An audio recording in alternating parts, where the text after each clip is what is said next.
हर हर महादेव, जय माता दी। तो साथियों, आज हम आपको ले चलते हैं कालीमठ काली शिला।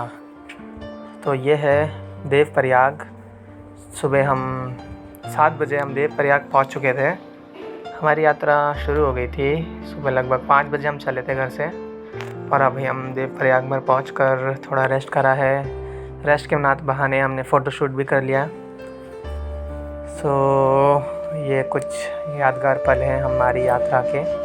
ये मेरे मित्र हैं जो मेरे साथ हैं, आनंद और मैं अपने कॉलेज के दिनों के दोस्त हैं। उसके बाद आनंद और मैंने काफ़ी सारी यात्राएं साथ में कर ली हैं अभी तक। और तो हम अब पहुंच चुके हैं अगस्त मुनि जी के आश्रम में। हम आपको मंदिर के परिसर का भ्रमण कराते हैं। हमने थोड़ा चाय पानी पिया और पास ही बस स्टैंड के पास ही अगस्त्य मुनि जी का आश्रम था, तो हम यहाँ पर भी आ गए दर्शन करते, शीश नवाते हुए। ये प्रसिद्ध कुंड है यहाँ का। और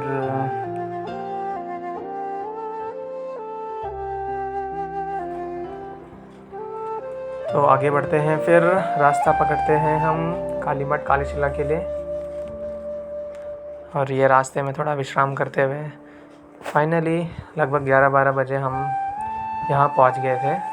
सुबह 4 बजे के निकले हुए 12 बजे हम कालीमठ काली शिला में पहुँच गए, और हमने अपनी गाड़ी ऊपर ही पार्क करी है। और अब हम आपको दिखाते हैं मंदिर के बाहर का दृश्य।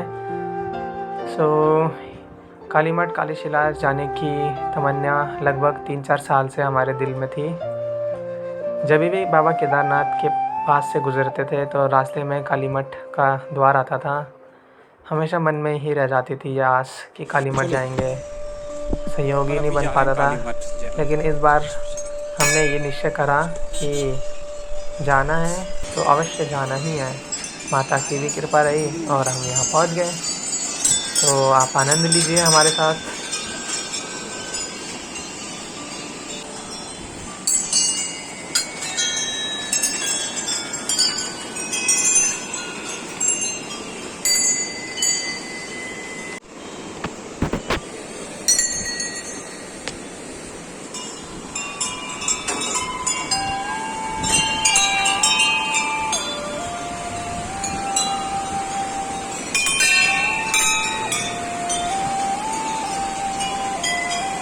चलो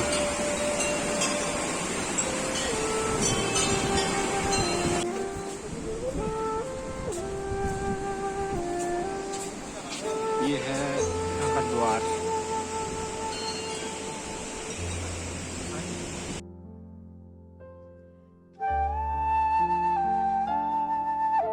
कालीमठ में है। आज सौभाग्य प्राप्त हुआ है हम लोगों को कालीमठ में आने का। माता की कृपा है। जय हो भोलेनाथ।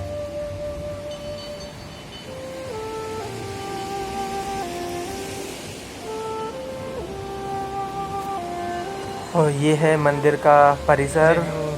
हम आपको मंदिर के परिसर से अवगत कराते हैं।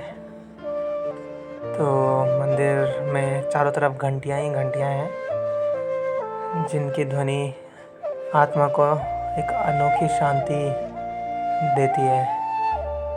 सब भक्तों ने चढ़ा रखी है। उनकी मनोकामना जब पूरी होती है तो लोग भक्त आते हैं और माता को घंटी स्वरूप दान कर देते हैं। तो ये है मुख्य मंदिर में यहाँ पर कोई मूर्ति नहीं है।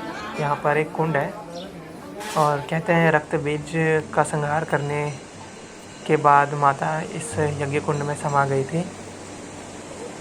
और रक्त बीज एक ऐसा दानव था जो जिसके रक्त जहाँ पर गिरता था वहाँ पर और रक्त बीज पैदा हो जाते थे। तो माता ने फिर उसका सर संहार करके उसका रक्तपान करा था। उसके बाद माता काफ़ी क्रोधित हो गई थी। उनकी क्रोध की ज्वाला बुझी नहीं। तब शिव जी भगवान ने उनके क्रोध को शांत करने के लिए उनके मार्ग में आकर लेट गए।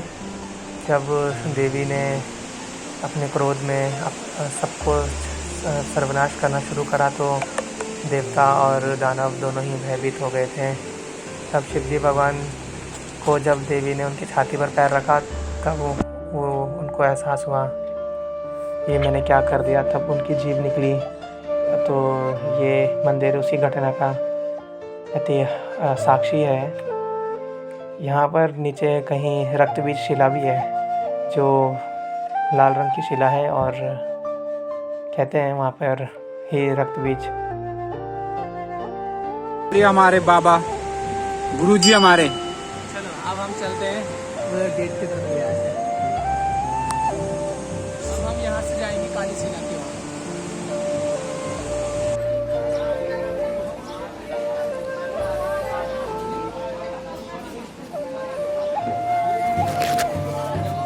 अंदर एक छत्र है, छत्र के नीचे कुंड है, कुंड में ही देवी की पूजा होती है। सारे लोग बैठे हैं वहाँ। रुक जाओ।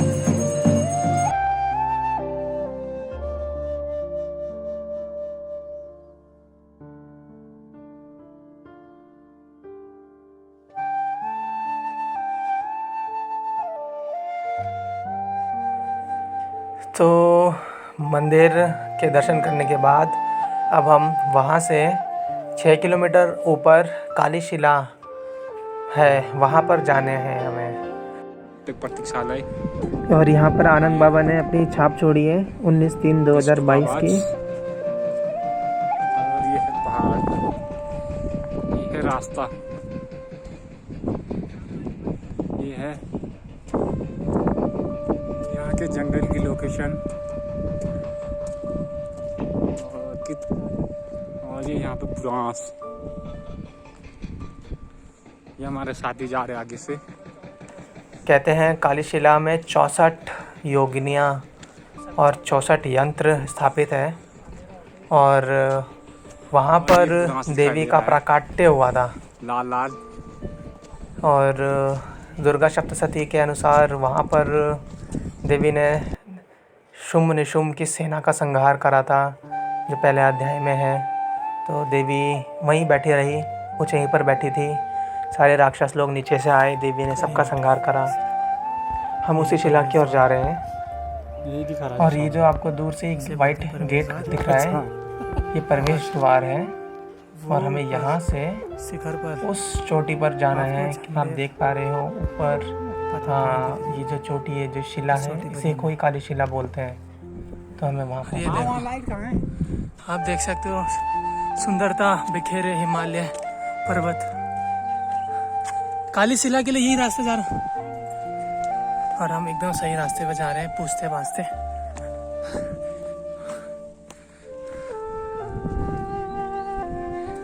इतनी सुंदरता है ना। ये देखो बुरांस के फूल। और ये हमारे आनंद बाबा जा रहे हैं आगे।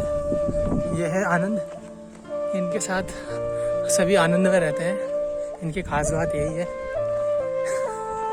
ये किसी को निराश नहीं होने देते अपने साथ।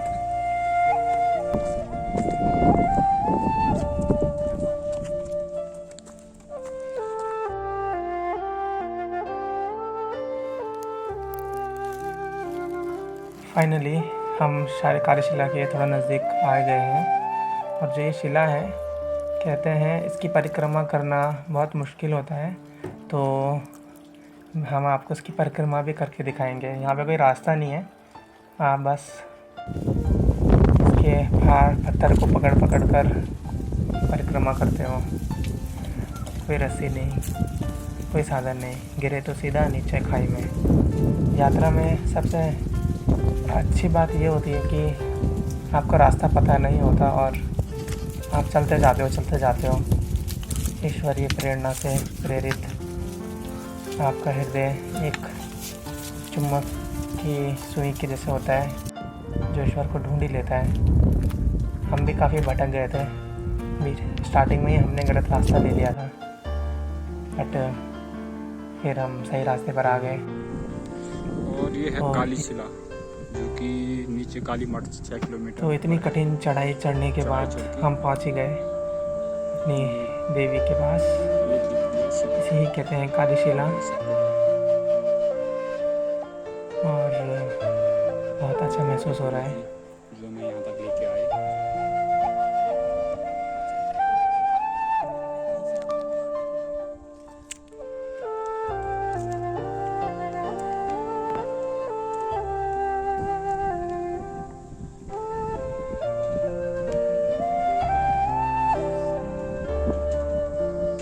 ये है मंदिर का मुख्य द्वार। ये है यहाँ का मंदिर और ये यहाँ का एम्बर है। देख सकते हैं कितनी हाइट में। ये है शिला, बहुत ज़्यादा हाइट में। ये यहाँ पर नज़ारा। और यहाँ पर भी हवा चल रही है काफ़ी। और इसके अगल बगल बुरांस हो रखे हैं। भूख और प्यास से बेहाल हम मंदिर में पहुँचे। यहाँ एक आश्रम है जहाँ पर एक सन्यासी माई रहती है जो कि विदेशी है और जर्मनी में वो रहती थी। फ़िलहाल 25 बरस से वो सन्यास आश्रम में यहाँ पर रहती है। हमें उनसे मिलने का सौभाग्य प्राप्त हुआ और उनके गुरु श्री बरखागिरी महाराज जी रहे जिन्होंने यहीं समाधि ली। तो ये मंदिर के कुछ तस्वीरें हैं और उसके बाद हम आपको माई की कुटिया में लेके चलते हैं।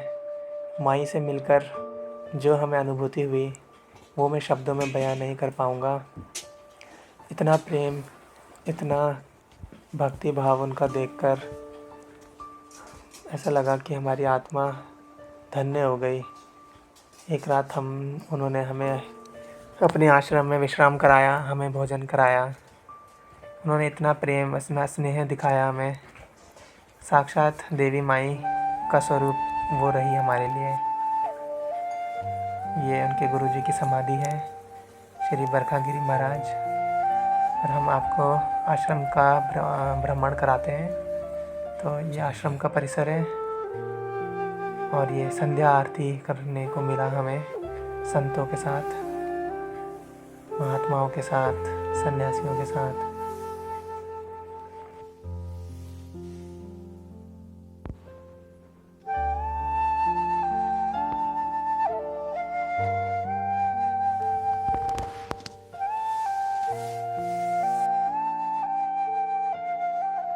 अगली सुबह स्नान ध्यान कर हम लोग कालीशिला की पूजा करने के लिए वहाँ पहुँचे। और ये पर्वत श्रृंखला है जो आप देख सकते हो, वो सामने त्रिशूल घाटी है और इस पर्वत के पीछे आपका मधमहेश्वर है। तो ये सब हम इतनी ऊंचाई पर है अभी, हम देख सकते हैं। और जो ये अनुभूति है, जो ये एहसास है, ये एहसास हमें ज़िंदा होने का अनुभव कराता है। जो एक आध्यात्मिक स्तर है बहुत अधिक है।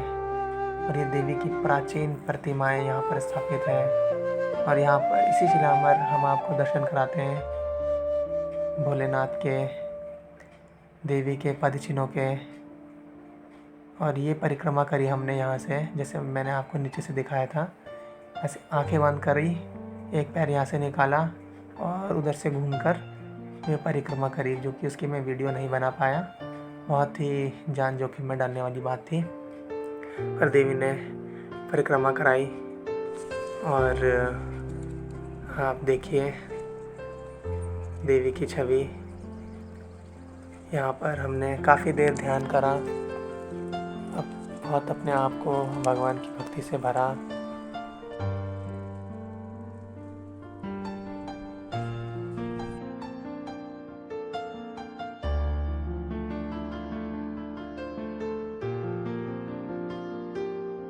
स्वयंभू शिवलिंग कह सकते हैं इसको। और ये प्राचीन मूर्तियाँ पूर्वजों की सदियों से यहाँ पूजा होती आई है देवी की। और ये देवी के पद चिन्ह हैं यहाँ पर, आप देख सकते हैं।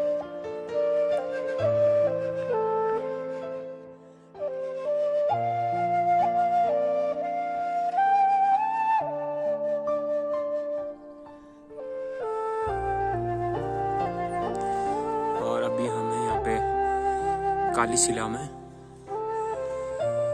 ये देख सकते हैं आप।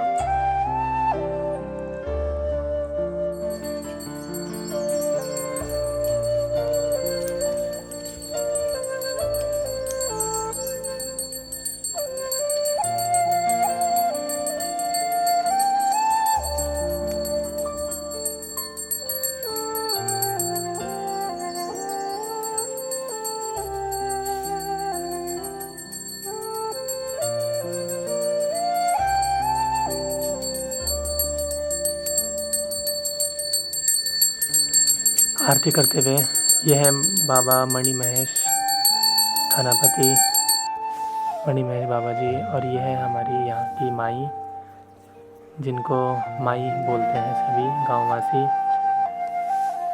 यही है जो यहाँ कम से कम 25 वर्षों से संन्यास आश्रम को धारण कर रह रही है। अभी पिछले साल ही इनके गुरु बरकागिरी जी का शरीर पूर्ण हुआ, तब से ये यहाँ पर है सेवा में।